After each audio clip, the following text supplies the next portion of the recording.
స్వరము, క్రీస్తు రాకడ స్వరము, క్రీస్తు రాకడ స్వరము, క్రీస్తు రాకడ కొరకై నిన్ను సిద్ధపరచు స్వరము, క్రీస్తు రాకడ కొరకై సిద్ధపరచే స్వరము.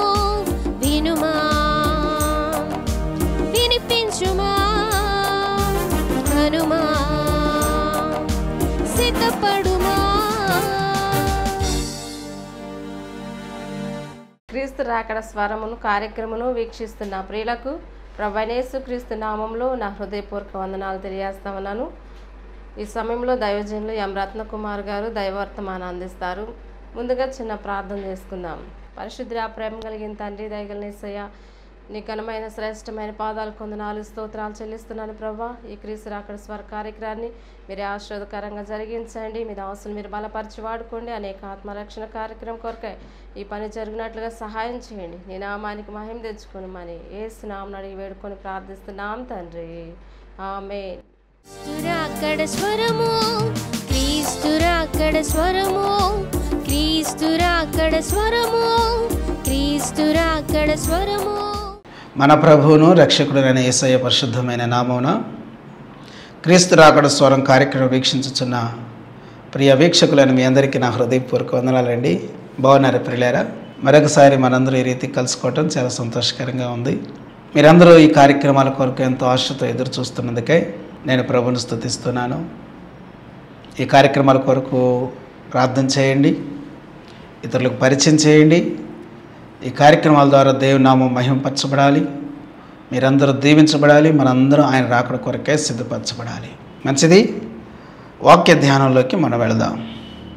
ప్రియులారా, మనము స్క్రీన్ మీద కనబడుతున్న రీతిగా ఆత్మఫలము అనే విషయాన్ని గురించి ధ్యానం చేస్తూ ఉన్నాం. ఆత్మఫలము అనే ఈ అంశాన్ని గురించి ధ్యానం చేయట్లో ఇది 25వ భాగం.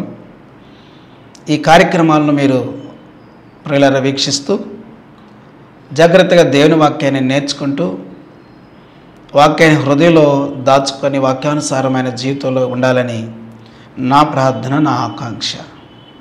మంచిది. మనము మన ధ్యాన భాగంగా గలతీయులకు రాసిన పత్రిక 5వ అధ్యాయం 22వ వచనం చదువుకొని ముందుకు వెళదాం. అయితే ఆత్మఫలమేమనగా ప్రేమ, సంతోషము, సమాధానము, దీర్ఘశాంతము, దయాళుత్వము, మంచితనము, విశ్వాసము, సాత్వికము, ఆశా నిగ్రహము. ఈ వాక్య భాగాన్ని పరిశుద్ధాత్మ దేవుడు మన వినికిడిలో దీవించునుగాక. ఇక్కడ ఉన్న 9 లక్షణాలలో 8వది అయిన సాత్వికము అనే విషయాన్ని గురించి గత 2 పర్యాయాలుగా మనం ధ్యానం చేస్తూ వస్తున్నాం. సాత్వికము గురించి ఇది 3వ భాగం.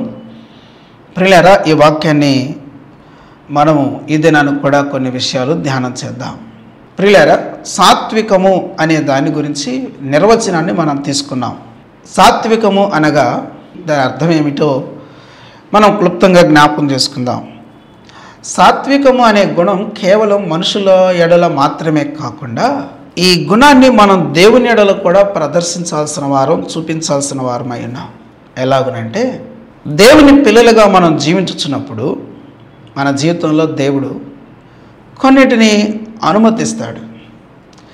ఏది అనుమతించిన ప్రతి దానిని కూడా మనము అంగీకరించటమే సాత్వికము అనే సంగతిని మనం గుర్తుపెట్టుకోవాలి. ప్రియులారా, సాత్వికము అనే దానికి గ్రీక్ భాషలో ప్రొటెస్ అనే పదాన్ని వాడారు. ఈ ప్రొటెస్ అనే పదము ఎక్కడ వాడబడుతుంది అంటే, అడవి జంతువులను మచ్చిక చేసుకునే దాని దగ్గర వాడబడే పదం ప్రొటెస్. దీని గురించి గత పర్యాయాల్లో మనము ధ్యానం చేశాం. ప్రియులారా, మన జీవితంలో, పాత జీవితంలో, రక్షణ పొందని జీవితంలో ఎటువంటి కరకు హృదయం ఉన్నా, ఎటువంటి వాక్య వ్యతిరేకమైన జీవితాలు కలిగి ఉన్నా, దేవుని బిడ్డలుగా మన జీవితాల్లో ఆ పాత స్వభావాన్ని విడిచిపెట్టి నవీన స్వభావాన్ని ధరించుకోవాల్సిన వారమై ఉన్నామని దైవలేఖనం మనకు నేర్పిస్తున్న సత్యం. అట్టి పరిస్థితుల్లో మన వ్యక్తిగత జీవితంలో ప్రియులారా, మనము వాక్యానికి విధేయత చూపించే వారంగా సాత్వికము అనే గుణాన్ని కలిగి ఉండాలి. దేని గురించి? మెహ్యూ అనే ఒక స్కాలర్ చెప్పిన సంగతిని గురించి కూడా మనం ధ్యానం చేశాం. వినయము కలిగిన హృదయములో నుండి బయటకు వచ్చే నియంత్రణ శక్తి అని మనం చెప్పుకున్నాం. అంటే మన జీవితంలో తిరుగుబాటు స్వభావం, కరకుతనంతో కూడిన మాటలు, అవిధేయతతో కూడిన స్వభావం, ఇదంతా కూడా నియంత్రించబడి, సరిచేయబడి, దిద్దబడి తదుపరి మన జీవితంలోంచి బయటకు వచ్చే వినయముతో కూడిన స్వభావము అని దీని గురించి మనం ధ్యానం చేశాం. అయితే దేవుడి వాక్యం 4 విధాలుగా సాత్వికాన్ని మన జీవితంలో నుంచి ప్రదర్శించమని కోరుతున్నది. ఆ సత్యాన్ని మనం ధ్యానం చేస్తూ వస్తున్నాం. మొదటిది, వాక్యాన్ని విన్న తర్వాత ఆ వాక్యాన్ని సాత్వికమైన మనసుతో అంగీకరించాలి అనే సంగతిని గురించి మనం ధ్యానం చేశాం. రెండవది, అపొస్తలుడైన పౌలు గారు ఎఫెసీయులకు రాస్తూ 4వ అధ్యాయం 2వ వచనంలో సాత్వికముతో నడుచుకునండి అని చెప్పాడు. మూడవది, కొలస్సీ సంఘంతో 3వ అధ్యాయం 12వ వచనంలో సాత్వికమును ధరించుకొనండి అని చెప్పాడు. ఆ రెంటిని కలిపి గత పర్యాయం మనం ధ్యానం చేయటం జరిగింది. ప్రియమైన దేవుని బిడ్డలారా, ఇప్పుడు మనము ఏం ధ్యానం చేద్దాము అని అంటే, 4వది, దేవుని వాక్యం మన దగ్గర నుంచి ఆశించుచున్న 4వ విషయాన్ని ధ్యానం చేద్దాం. దేవుని వాక్యం మనకేం చెబుతుందంటే, సాత్వికాన్ని 4 విధాలుగా చూపించాలని చెప్తూ ఉంటుండగా 3 విషయాలు మనం ఇప్పటివరకు ధ్యానం చేశాం. 4వది ఈ దినాన్న మనం ధ్యానం చేద్దాం. అపొస్తలుడైన పౌలు గారు తిమోతికి రాసిన మొదటి పత్రిక 6వ అధ్యాయము 11వ వచనాన్ని చదువుకుందాం. దైవజనుడా, నీవైతే వీటిని విసర్జించి నీతిని, భక్తిని, విశ్వాసమును, ప్రేమను, ఓర్పును, సాత్వికమును సంపాదించుకున్నటకు ప్రయాసపడము అని దేవుని వాక్యం మనకి తెలియచేస్తున్నది. ప్రియమైన దేవుని బిడ్డలారా, సాత్వికము అనే గుణము పరిశుద్ధాత్మ దేవుని ద్వారా మనము పొందుకునే గుణం. ప్రభువైన యేసుక్రీస్తు వారు కూడా సాత్వికమైన మనసు కలిగిన వాడు. అయితే దేవుని పిల్లలంగా, విశేషంగా దేవుని సేవలో ఉన్న వ్యక్తులు కూడా అతి ప్రాముఖ్యంగా సాత్వికము అనే గుణాన్ని సంపాదించుకోవాలి అని చెప్తూ ఉంది దేవుని వాక్యం. అపొస్తలుడైన పౌలు గారు తన ఆత్మీయ కుమారుడైన తిమోతితో మాట్లాడుతున్న మాటలు ఇక్కడ మనకి కనబడుతున్నాయి. ఏమంటున్నారు ఆయన?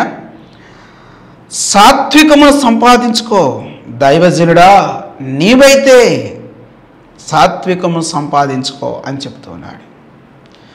సేవలో ఉన్న ప్రతి ఒక్క వ్యక్తి జీవితంలో కనపడాల్సింది సాత్వికము. మాటలలో కనపడవలసింది సాత్వికము. మన మనసులో ఉండవలసింది సాత్వికము. మన నడవడికలో ఉండవలసింది సాత్వికము. సాత్వికము అనే గుణాన్ని మనం ధరించుకోవాలి. ప్రియులారా, సాత్వికము అనగానే మనకి పరిశుద్ధ గ్రంథంలో యేసుక్రీస్తు ప్రభువారు జ్ఞాపకం వస్తారు. ఆయన అన్నాడు, నేను సాత్వికుడును అన్నాడు. యేసుక్రీస్తు ప్రభువారు సాత్వికుడు. అంతకు మునుపు జీవించిన వ్యక్తి, మనకు వెంటనే గుర్తుకొచ్చే వ్యక్తి మోషే భక్తుడు. మోషే గురించి స్వయాన దేవుడే ఇచ్చిన సాక్ష్యం ఏంటంటే, భూమి మీద మిక్కిలి సాత్వికుడు అని చెప్పి మోషే భక్తుడు దేవుని దగ్గర నుంచి అద్భుతమైన సాక్ష్యాన్ని సంపాదించుకున్నాడు. ప్రియులారా, మనం గమనించినట్లయితే మోషే జీవితాన్ని ఒకసారి చూసినట్లయితే, మోషే రాజకుటుంబంలో పెరుగుతున్న దినాల్లో చాలా క్రోధము కలిగిన వ్యక్తిగా, చాలా శరీర సంబంధమైన జీవితం జీవించే వ్యక్తిగా కనబడ్డాడు. ఒక మాట అంటే ఓర్చుకోలేడు, తనకు ఇష్టం లేని దాన్ని ఓర్చుకునేవాడు కాదు, తనకు ఇష్టం లేనిది ఎవడన్నా చేస్తే తట్టుకునేవాడు కాదు. ఏమండి, ఒక ఐగుప్తీయుడు ఇశ్రాయేలుని కొడుచున్న సమయాన్ని చూచి ఒక్క దెబ్బకే వాడిని కొట్టేసేసి అప్పటికప్పుడే గోయి తీసి గోతిలో పాతి పెట్టినంత శరీర సంబంధి అయిన వ్యక్తిగా జీవిస్తున్న వ్యక్తి మోషే భక్తుడు. అలాంటిది ఇశ్రాయేలు ప్రజలను నడిపిస్తున్న దినాల్లో ఆయన చేసిన పని ఏంటి? ఆయన మీదకి సంఖ్యాకాండం 12వ అధ్యాయంలో తన సొంత అన్న అక్క అయిన అహరోను మిరియాములు మీదకు లెగిస్తే ప్రియులారా, అక్కడ ఆయన ప్రవర్తించిన ప్రవర్తన ఏంటి? ఆయన విషయంలో దేవుడు పూచి తీసుకున్నాడు. అక్కడ ఆయన పలికిన మాట మిక్కిలి సాత్వికుడు అని. కొరహు, దాతాను, అబీరాము, ఓనులు 250 మందిని తన వెంట వేసుకొని, సమాజంలో ఉన్న వారందరూ పరిశుద్ధులే, మీరే కాదు పరిశుద్ధులు, మీ మాట మేము వింటమేంటి అని ఎదురు తిరిగిన సమయంలో మోషే చేసిన పని ఏంటి? సాగిలపడ్డాడు. ఎంత సాత్వికమైన మనసు వచ్చేసేసింది. ఒక్క దెబ్బతో కొట్టి చంపినంత పరాక్రమ కలిగిన వ్యక్తి, శక్తి సామర్థ్యాలు కలిగిన వ్యక్తి, బలము కలిగిన వాడు ఇప్పుడు ఏమైపోయాడంటే సాత్వికుడైపోయాడు, సాగిలపడ్డాడు. ప్రియమైన దేవుని బిడ్డలారా, దైవ సంబంధమైన స్వభావమును తాను ధరించుకున్నాడు, ఆ నడవడికను కలిగి ఉన్నాడని మోషే గారి జీవితాన్ని మనం చూస్తూ ఉంటే మనకు అర్థమవుతున్నది. ప్రియమైన దేవుని బిడ్డలారా, ప్రత్యేకించి దేవుని సేవలో ఉంటున్న ప్రతి దైవజనుడు కూడా తన జీవితంలో కలిగి ఉండవలసిన లక్షణం ఏమిటి అని అంటే సాత్వికమును ధరించుకోవాలి, సాత్వికమును సంపాదించుకోవాలి అని చెప్పి లేఖనం మనకి జ్ఞాపకం చేస్తున్నది. దైవజనుడికి దైవ లేఖనం ఇచ్చిన అధికారం చాలా గొప్పది. సంఘములో దైవజనుని యొక్క అధికారం చాలా ఉన్నతమైనది. దైవజనుడు సంఘమునకు అధ్యక్షుడు అని దేవుని వాక్యం చెప్తా ఉంది. చదువుదామా? తిమోతికి రాసిన మొదటి పత్రిక 3వ అధ్యాయం 1వ వచనం. ఎవడైనను అధ్యక్ష పదవిని ఆశించిన ఎడలా అటివాడు దొడ్డ పనిని అపేక్షించుచున్నాడను మాట నమ్మదగినది. అధ్యక్షుడగు వాడు సంఘ కాపరి, సంఘానికి అధ్యక్షుడు, సంఘము మీద అధికారం కలిగిన వాడు. దేవుడు ఆయనకు అధికారం ఇచ్చాడు. ఎంత అధికారం ఇచ్చాడో లేఖనం మనకి జ్ఞాపకం చేస్తున్నది. అయితే దైవజనుడు అధికారం కలిగిన వాడు మాత్రమే కాదు, కానీ ఆ అధికారాన్ని సాత్వికముతో వినియోగించాలని దేవుని వాక్యం మనకి తెలియజేస్తుంది. కొన్ని వాక్య భాగాలు మనం చూద్దాం. పౌలు గారు తిమోతికి రాసిన 2వ పత్రిక 2వ అధ్యాయం 26వ వచనం మనకి ఇలా చెప్తా ఉంది. సత్య విషయమైన అనుభవ జ్ఞానం వారికి కలుగుటకే దేవుడు ఒకవేళ ఎదురాడు వారికి మారు మనసు దయచేయను. అందువలన సాతాను తన ఇష్టము చొప్పున చెరపట్టిన వీరు వాని ఊరిలో నుండి తప్పించుకొని మేలుకొనిదిరేమో అని ఇక్కడ నుంచి జాగ్రత్తగా వినండి. ప్రభు యొక్క దాసుడు అట్టి వారిని సాత్వికముతో శిక్షించుచు జగడమాడక అందరి ఎడల సాధువుగాను బోధింప సమర్థుడుగాను కీడును సహించువాడుగాను ఉండాలి అని వాక్యం చెప్తా ఉన్నది. ప్రియులారా, దేవుని సేవకుని యొక్క అధికారం చాలా గొప్పది. అయితే ఆ అధికారాన్ని ఎలా వాడాలి అని అంటే సాత్వికముతో వాడాలి. ఏం చెప్తున్నాడు? ప్రభు యొక్క దాసుడు అట్టి వారిని సాత్వికముతో శిక్షించుచు. చూసారండి, సాత్వికముతో శిక్షించాలి, సాత్విక గుణముతో వారిని శిక్షించాలి. శిక్షించడం మంచిదే, సాత్వికముతో శిక్షించాలి, సాత్వికంతో మాట్లాడాలి, సాత్వికంతో వారిని నడుచుకోవాలి అని దేవుని వాక్యం మనకి తెలియజేస్తుంది. దైవజనుడు సాత్వికమును ఉపయోగించాలి అనేది లేఖనం మనకు జ్ఞాపకం చేస్తున్న సత్యం. తిమోతికి మాత్రమే కాకుండా తీతుకు రాస్తూ కూడా 3వ అధ్యాయం 2వ వచనంలో ఈ మాట చెప్తాడు. ప్రతి సత్కార్యము చేయుటకు సిద్ధపడి ఉండవలనని మనుషులందరి ఎడల సంపూర్ణమైన సాత్వికమును కనపరచుచు ఎవరిని దూషిపక జగడమాడని వారును శాంతులనై ఉండవలెనని వారికి జ్ఞాపకం చేయము. ప్రియులారా, జాగ్రత్తగా వినండి. దేవుని పిల్లలుగా మనము గుర్తుపెట్టుకోవాల్సిన ప్రాముఖ్యమైన విషయం ఏంటంటే ఎవరిని దూషింపక జగడమాడని వారును శాంతులనై ఉండవలనను చెబుతూ ఆయన ఏమంటాడంటే సాత్వికమును కనపరచుచు మనుషులందరి సంపూర్ణమైన సాత్వికమును కనపరచుచు. మనుషులందరి సాత్విక స్వభావం చాలా విలువైనది. కరకు రాతితో కూడిన మాటలు దేవుని పిల్లలుగా మన జీవితాల్లో కనపడకూడదు. ప్రజలు మనల్ని గమనిస్తూ ఉంటున్నారు. దైవజనుడి యొక్క ప్రవర్తన ఎలాగుండాలో తెలుసా? నన్ను చూడండి, నా ప్రవర్తన చూడండి అన్నట్లుగా ఉండాలి. దేవుని బిడ్డలుగా మనం గుర్తుపెట్టుకోవాల్సిన ప్రాముఖ్యమైన విషయం. అపొస్తలుడైన పౌలు గారు కొరింథీయులకు రాస్తూ 11వ అధ్యాయం 1వ వచనంలో నేను క్రీస్తును పోలి నడుచుకున్న ప్రకారం నన్ను పోలి నడుచుకోండి అని మొదటి పత్రికలో రాశాడు కదా. క్రీస్తును పోలి నడుచుకునే జీవితం ప్రతి దైవజనుడు సంఘానికి చూపించాలి. ప్రతి దైవజనుడు సంఘంతో ఏమనాలో తెలుసా? నన్ను పోలి నడుచుకునండి అనాలి. నన్ను చూడగాకండి, నేను మనిషి మాత్రమే, నాలో కూడా పాపాలు ఉంటాయి, నాలో కూడా దోషాలు ఉంటాయి, నాలో కూడా అవిధేయతలు ఉంటాయి అనకూడదు. దైవజనుడు ఎవరైనా సరే నన్ను పోలి నడుచుకుని అనగలగాలి. సంఘము దేవుని నమ్మింది, నిన్ను కూడా నమ్ముతుంది. నిన్ను నమ్మిన సంఘము నిన్ను వెంబడిస్తూ ఉంటుండగా, క్రీస్తును మాత్రమే కాకుండా నిన్ను కూడా వెంబడిస్తుంటుండగా, నీ బోధను నీ జీవితాన్ని వెంబడిస్తూ ఉంటుండగా ఎటువంటి నడక చూపించాలి, ఎటువంటి ప్రవర్తన కావాలి అని అంటే సాత్వికముతో కూడిన ప్రవర్తన కావాలి. క్రీస్తునందు ప్రియులారా, దేవుని పిల్లలుగా మన జీవితాల్లో, దేవుని సేవలో ఉన్న వారి జీవితాల్లో శత్రువు ఎన్నో తొందరలు కలుగు చేస్తూ ఉంటాడు. ఎంతగానో ఓర్చుకుంటుంటేనే, ఎంతగానో సహిస్తుంటుంటేనే సేవా జీవితాలు ముందుకు కొనసాగే పరిస్థితులు మనం చూస్తూ ఉన్నాం. క్రీస్తునందు ప్రియులారా, దేవుని బిడ్డలుగా, దేవుని సేవలో ఉన్న దైవజనులుగా మన జీవితాల్లో సాత్వికం అనే గుణాన్ని ప్రజలు చూడగలిగితే అది మనది కాదు కదా, అది యేసు ప్రభు వారి గుణం కదా, అది పరిశుద్ధాత్మ దేవుడిచ్చే గుణం కదా. దాని చేత అనేక మంది ఆకర్షించబడతారు.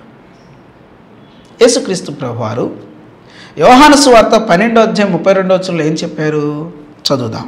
నేను భూమి మీద నుండి పైకెత్తబడిన ఎడల అందరినీ నా యొద్దకు ఆకర్షించుకుందునని చెప్పాను అని చదువుతాం. యేసుక్రీస్తు ప్రభువారు భూమి మీద నుంచి పైకెత్తబడితే అనగా మన జీవితంలో క్రీస్తుని గనక ప్రజలు చూస్తే, యేసుక్రీస్తు ప్రభువారిని చూసిన ప్రతి ఒక్క వ్యక్తి ఖచ్చితంగా ఆకర్షించబడతారు. మనల్ని చూస్తే ఎవరు ఆకర్షించబడతారు? యేసుక్రీస్తుని మనం చూడాలి. యేసుక్రీస్తు ప్రభువారి యొక్క జీవితము కొట్టవచ్చినట్లుగా మన జీవితాల్లో కనపడాలి. వస్త్రధారణ విషయంలో కానివ్వండి, మాటలలో కానివ్వండి, నిర్ణయాల్లో కానివ్వండి, దేవుని బిడ్డలారా, మన జీవితంలో సాత్వికము అనేది ఒక సేవకుని జీవితంలో చాలా విలువైనది. దేవుని వాక్యం మనకు చెప్తూ ఉన్నది. ఇందాక మనం చదువుకున్నాం, జగడమాడని వారుగా ఉండాలి. కొట్టువారిగా మనం ఉండకూడదు, తగాదాలాడేవారిగా ఉండకూడదు, బెదిరించేవారిగా, భయపెట్టేవారిగా కాదు మనం ఉండాల్సింది. నోటికి అదుపు లేని రీతిగా కాదు మనం మాట్లాడాల్సింది. దయతో నన్ను క్షమించండి. ఎందుకు నేను ఈ మాటలు చెప్పాల్సి వస్తుందంటే, నేను ఎన్నడే కానీ దైవజనుల గురించి ఇంత బహిరంగ మాట్లాడటం అనేది నా జీవితంలో జరగలేదు. కానీ సందర్భం వచ్చింది కాబట్టి మాట్లాడాల్సి వస్తుంది. అనేక మంది సంఘాల్లో మాదిరి లేని జీవితాలు జీవిస్తూ ప్రజలను దారి తప్పించుచున్నారని దేవుడు యెహెజ్కేలు గ్రంథంలో తెలియచేసిన సంగతులు మనకు తెలుసు కదా. మనం అటువంటి వారిగా ఉండకూడదనే సంగతిని మనం జ్ఞాపకం చేసుకోవాలి. మనల్ని వెంబడించుచున్న ప్రజలు, వారి ఎదుట మన జీవితాలు మాదిరిగా ఉండాలి. దేవుని సేవకులారా, ప్రజలు మనల్ని నమ్మి వెంబడిస్తూ ఉంటుండగా, నా బోధలు వింటున్న ప్రజలు, నన్ను గమనిస్తున్న ప్రజలు నా వలె నడుచుకుంటే పరలోకం వెళ్ళగలుగుతారా అనే స్పృహ, పరిశీలన ఒక దైవజనునికి చాలా ముఖ్యమైనది. నా వలె నడుచుకుంటే, నా వలె ప్రవర్తిస్తే ప్రజలు పరలోకం వెళ్ళగలుగుతారా? నాలాగా ప్రార్థన జీవితం, నాలాగా వాక్య జీవితం, నేను ఎట్లా వాక్యం పట్ల ప్రవర్తిస్తున్నాను, నేనెట్లా ప్రార్థన విషయంలో నడుచుకుంటున్నాను, నేనెట్లా దేవుని పట్ల నడుచుకుంటున్నాను, నేనెట్లా ఆత్మీయ జీవితాన్ని చూస్తున్నాను, ఆ రీతిగా ఉంటే, నా వల్లే ఉంటే దేవుని ఎదుట మెప్పు పొందగలిగిన పరిస్థితులు నన్ను వెంబడిస్తున్న ప్రజల జీవితాల్లో చూడగలవా? ప్రభువుని దగ్గరికి వెళ్ళగలవా? ఆయన ఎదుట నిలబడగలవా అని ప్రతి దైవజనుడు ప్రశ్నించుకోవాలి. ఇది అవసరం. నేను చెప్పినట్టు చేయండి కానీ నేను చేసినట్టు చేయకండి అన్నట్లుగా ఉండకూడదు మన జీవితాలు. పరిసయ్యులు అటువంటి జీవితాన్ని కలిగి ఉన్నారు. వారు చెప్పినట్టు చేయండి కానీ వారు చేసినట్టు చేయగాకండి అన్నారు. వారిని యేసుక్రీస్తు ప్రభు వారు ఎంత అసహ్యించుకున్నారో, వారి ప్రవర్తన ఎంత అసహ్యకరంగా ఉందో, వారిని వేషధారులారని వారి మీద కోపడ్డారు. వారిని గద్దించినందుకు, వారి గురించి మాట్లాడినందుకు యేసుక్రీస్తు ప్రభు వారి మీద వారు నిండా పగబెట్టుకొని ఆయన చంపేదాకా తట్టుకోలేకపోయారు. వారు చేయటానికి చక్కని బోధలు అయితే చేస్తారు, కానీ నడవడిక వారి జీవితాల్లో ఉండదు. వారు చెప్పుదురే కానీ చేయరు అని దేవుని వాక్యంలో యేసుక్రీస్తు ప్రభు వారే వారి గురించి చెప్పారు. ప్రియమైన దేవుని ప్రజలారా, దైవ జనాంగమా, ఒక్కసారి మనం ఈ విషయాలు ఆలోచన చేద్దాం. మనం కేవలం చెప్పేవారిగా మాత్రమే కాదు ఉండాల్సింది, చేసేవారిగా ఉండాలి. మనకు మాదిరి ప్రభు అయిన యేసుక్రీస్తు వారు ఆయన అపోస్తల కార్యగ్రంథం 1వ అధ్యాయం 2వ వచనంలో ఏం చెప్పారు? ఆ మాటను చదువుదాం ఒకసారి. మొదటి నుంచి చదువుతాను. ఓ తెయోఫిలా, యేసు తాను ఏర్పరచుకున్న అపోస్తలులకు పరిశుద్ధాత్మ ద్వారా ఆజ్ఞాపించిన తరువాత ఆయన పరమునకు చేర్చుకొనబడిన దినము వరకు ఆయన చేయుటకును బోధించుటకును ఆరంభించిన వాటినన్నిటిని గూర్చి నా మొదటి గ్రంథమును రచించి తిని. యేసుక్రీస్తు వారిని ఎంత అద్భుతంగా పరిచయం చేస్తున్నాడో అపోస్తల కార్య గ్రంథము ద్వారా. ఏమని? ఆయన చేయుటకును బోధించుటకును ఆరంభించిన వాటన్నింటిని గురించి నా మొదటి గ్రంథమును రచించి తిని అని. ఆయన చేసిని చెప్పాడు, చెప్పిని చేశాడు. మనము చేసినవి చెప్పగలమా?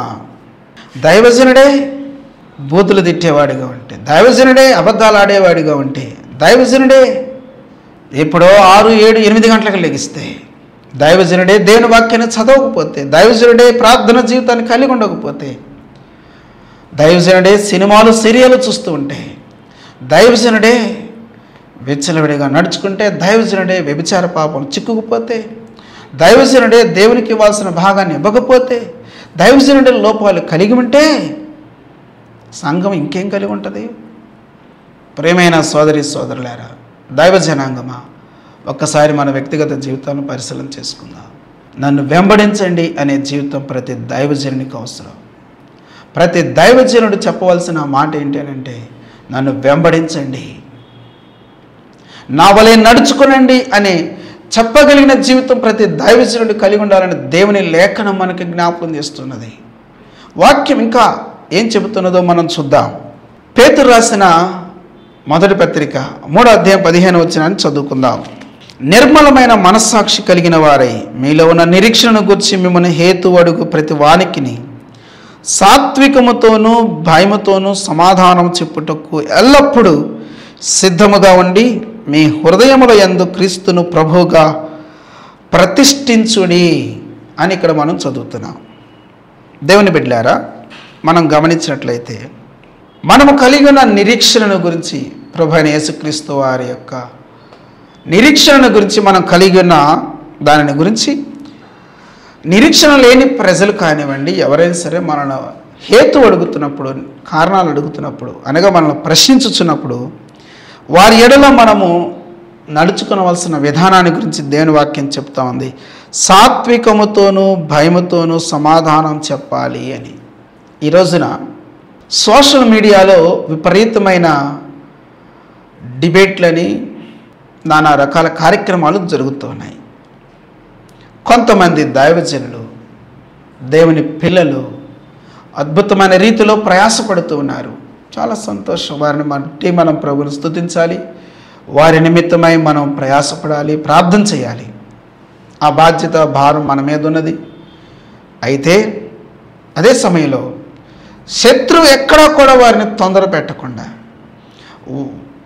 విరోధులైన వారు, వాక్య విరోధులైన వారు, దైవము విరోధులైన వారు, ఈ ఎవరైతే వారితో పోరాడుతున్నారో వారిని నానా విధాలుగా మాట్లాడుతున్న పరిస్థితుల మధ్యలో వీరు ఎక్కడా కూడా సాత్వికాన్ని కోల్పోకుండా సాత్వికముతో వారికి సరైన జవాబిచ్చినట్లుగా వారి నిమిత్తం మనం ప్రార్థన చేయాలి. దైవజనులారా, ఎవరైతే వాక్య విరోధులతో మీరు మాట్లాడుతున్నారో, మీరు ఎక్కడే కానీ సాత్వికమును కోల్పోకుండా, ఎక్కడే కానీ వాక్యమునకు అవిధేయత చూపించకుండా మీరు కూడా దేవుని నామానికి మహిమ కలుగు రీతిలో వారి ఎడలు నడుచుకోవాలని దైవజనుడిగా నేను ప్రేమతో మనం చేస్తున్నాను. ఎందుకో తెలుసా?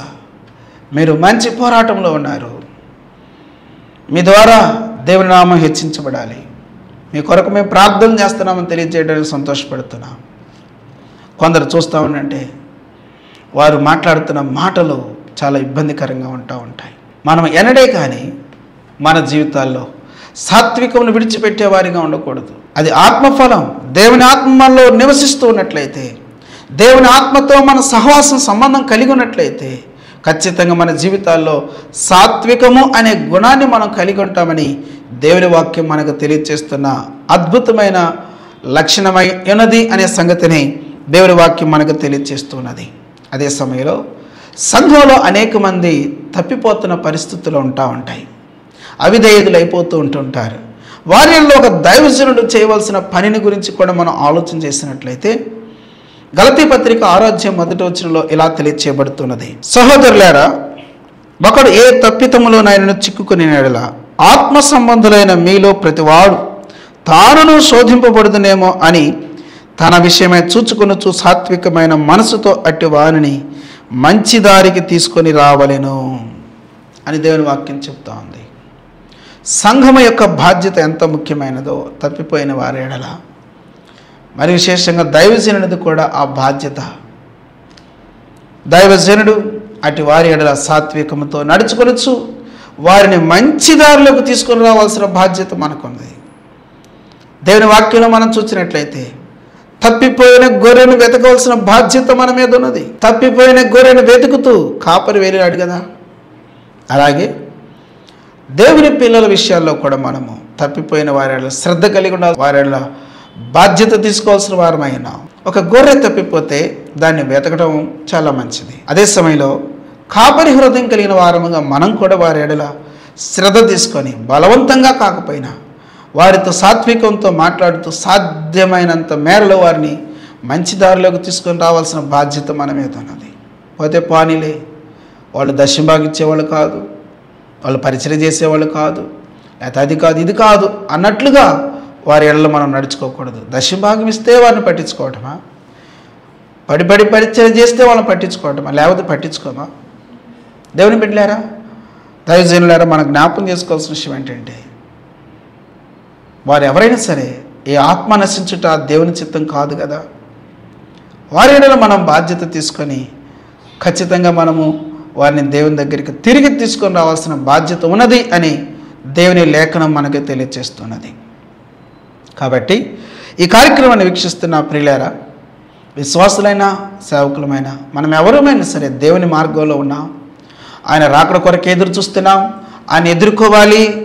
లోకం మనల్ని గమనిస్తూ ఉంటుంది, లోకం మనల్ని పరిశీలన చేస్తూ ఉంటుండగా మన జీవితంలో దేవుని లక్షణమైన ఆత్మఫలమైన సాత్వికాన్ని మనము వారికి చూపించాల్సిన వారమైన సాత్వికం చాలా మంచి గుణం. యేసుక్రీస్తు వారు సాత్వికుడు. ప్రియుల మనలో సాత్వికం అనే గుణాన్ని చూచినప్పుడు ప్రజలు దాని చేత ఆకర్షించబడి దేవుని దగ్గరికి వస్తారు. వారు దేవుని పిల్లలుగా జీవించడానికి అవకాశం ఉంటుంది. దేవుని వాక్యం చెబుతుంది, కీర్తన గ్రంథం 18వ కీర్తన 35వ వాక్యం చెబుతుంది, నీ సాత్వికమును గొప్ప చేస్తునని. అవును, దేవుని సాత్వికం, దేవుని లక్షణమైన సాత్వికం ఖచ్చితంగా మనల్ని గొప్ప చేస్తుంది. అదంత శక్తి కలిగినది. కాబట్టి ఈ కార్యక్రమం వీక్షిస్తున్న మన జీవితాల్లో అట్టి శ్రేష్టమైన గుణాన్ని కలిగి ఆయన బిడ్డలుగా జీవిద్దాం. ఆయన రాకడ కొరకై మనం సిద్ధపడదాం, అనేకులను సిద్ధపరచుదాం. దేవుడి మాటలు మన వెనుకల్లో దీవించును గాక. ఆమేన్. ప్రార్థన. మా ప్రియమైన పరలోకపు తండ్రి, జీవాధిపతి, మీకే వందనాలు స్తోత్రాలు చెల్లిస్తున్నాం. నేర్చుకున్న విషయాలు మా హృదయాల్లో దాయండి. వాక్యానుసరమైన జీవితం మాకు దయచేయండి. ఆత్మఫలమైన సాత్వికం గురించి మాతో మీరు మాట్లాడుతూ వచ్చిన మాటకు నీరుగట్టి ఫలింపచేయండి. అటు జీవితాన్ని మాకు అందరికీ అనుగ్రహించమని వేడుకొనుచున్నాం. ఈ కార్యక్రమం వీక్షించిన వారిలో బలహీనంగా ఉన్న వారిని బలపరచండి నాయన. అనారోగ్యాలతో ఉన్న వారిని మీరు స్వస్థపరచండి. ఎట్టి అవసరతలు కలిగి ఉన్నారో నీ బిడ్డల యొక్క అవసరతలు జ్ఞాపకం చేసుకొని వారి ప్రార్థనను ఆలకించి వారి పట్ల సహాయం చేసి మహిమ పొందండి. దయగల తండ్రి, నీకు వందనాలు. చదువుకుంటున్న బిడ్డలు చదువుల్లో మీరు తోడుగా ఉండండి. వివాహానికి ఎదుగొచ్చిన బిడ్డల వివాహ విషయాలు సహాయం చేయండి.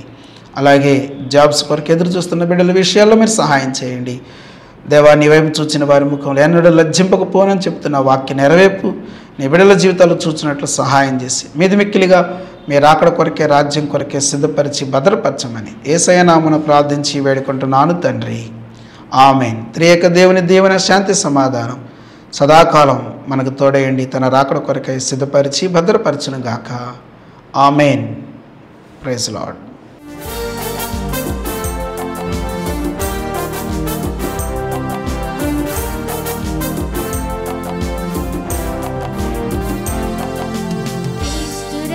స్వరము క్రీస్తు రాకడ స్వరము క్రీస్తు రాకడ స్వరము క్రీస్తు రాకడ స్వరము క్రీస్తు రాకడ కొరకై నిన్ను సిద్ధపరచు స్వరము క్రీస్తు రాకడ కొరకై సిద్ధపరచే స్వరము వినుమా వినిపించుమా